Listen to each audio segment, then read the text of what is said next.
Hello everyone, I'm Metaslave and welcome to Chapter 23 of my Conquest Maxing Around Efficiency. This is going to be another map where we prefer to shed our wings in order to go Dark Knight rather than Malig Knight. This is for two reasons. The first is, or I guess three. First is that Flight is actually superfluous on Corrin himself because Gunter is a 10 movement flyer as well. This means that when it comes to transporting Corrin in situations that combat is not being faced yet, which is exactly what's going on for this map, Flight would be superfluous on Corrin. The second reason is that we want A-rank tomes in order to have better hit on the boss Takumi, who is a dodgy bow user, which means he's weak to tomes. A dodgy bow user on a gate. So having that extra +5 hit from A-rank weapon triangle advantage compared to B-rank is very helpful.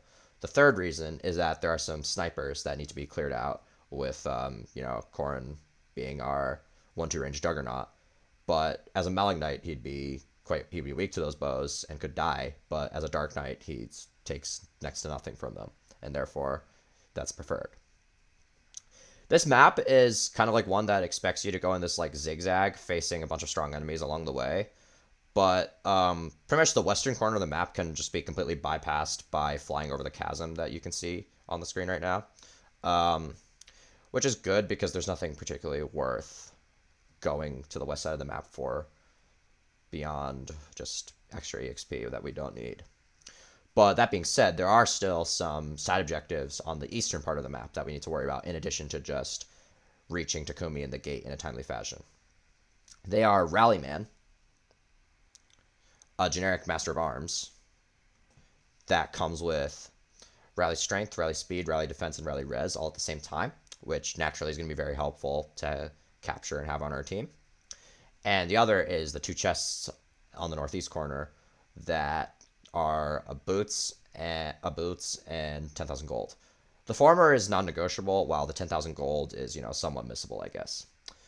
I do a little retcon on the preps that I was doing because I realized that I wanted a Wyvern Rider rather than a Pegasus Knight for one of my 7-move flyers. So we reclass Elise into Wyvern Rider and replace the generic Peg with her. Wyvern Rider Elise is kind of a meme as far as combat goes for the early game, but like a flyer is a flyer, so there's no reason not to use her here when she's helpful. Now that I have infinite seals, especially. So we move Gunter to the edge of Azur's range, and we also want to put Xander in Rallyman range because Rallyman comes with Wakizashi, so he will attack Xander, and Xander will weaken him on enemy phase with Siegfried equipped. We also want Baruka to stay just out of range of Rallyman because, in order to get the chest next turn, but we wanted Rallyman to go for Xander. Now, we use the first dance on Gunter, and Gunter, with his 11 move that he shares with Corrin, can just barely reach the stairs and climb them, and then switch to Corrin and attack that Spearmaster. This lets Corrin be in range of a bunch of enemies for enemy phase to get rid of them all, to make it safe for other units to go there, which is exactly what we need.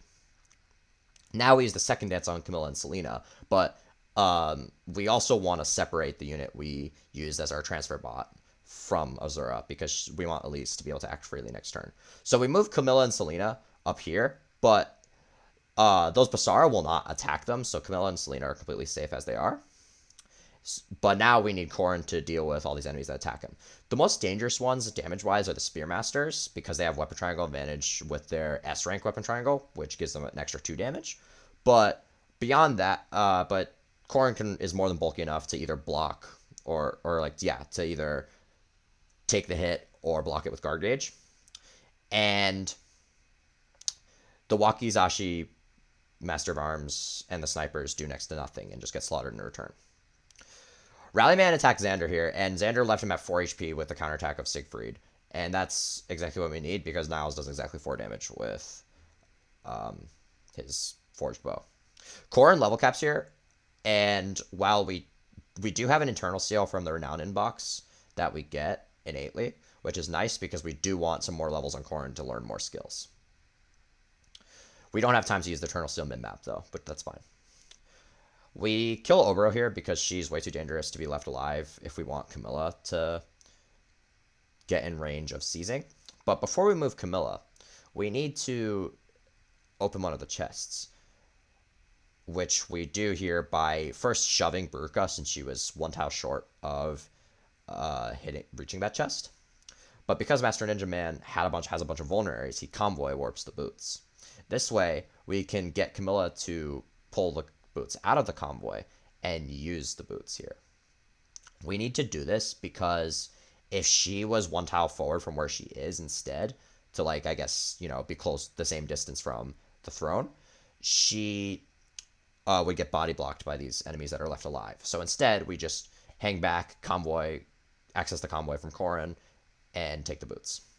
Now we have Odin hug Rallyman with his flying Heartseeker, and that's exactly why. And this moment right here is exactly why we've used the Even Wing on Odin in the first place.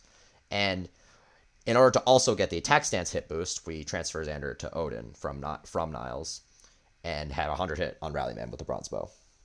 Then, in order to prevent that Spearmaster from murdering Odin, we have Elise take Xander off his hands and switch and use the Strength Tonic to give him the strength to two-shot the Spearmasters on enemy phase. That's just for his EXP, though. Those Spearmasters don't necessarily need to be killed.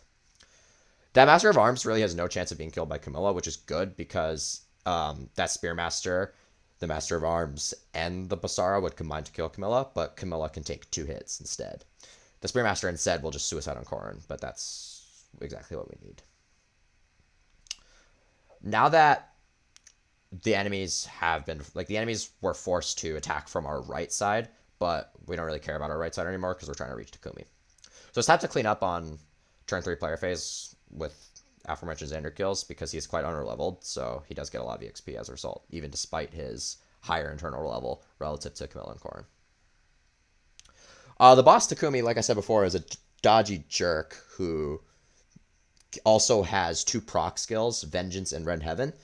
If Corrin wasn't as healthy as he is right now, that could be a severe problem when trying to hit him with a non-brave weapon. But because we can just kill him with lightning, because of Takumi's mediocre res and avoid penalty from weapon triangle, it's pretty reliable to just kill him with 2 hits of lightning like that. So that's Takumi down, and that is Camilla seizing for a 3-turn clear of Chapter 23. I will see you next time.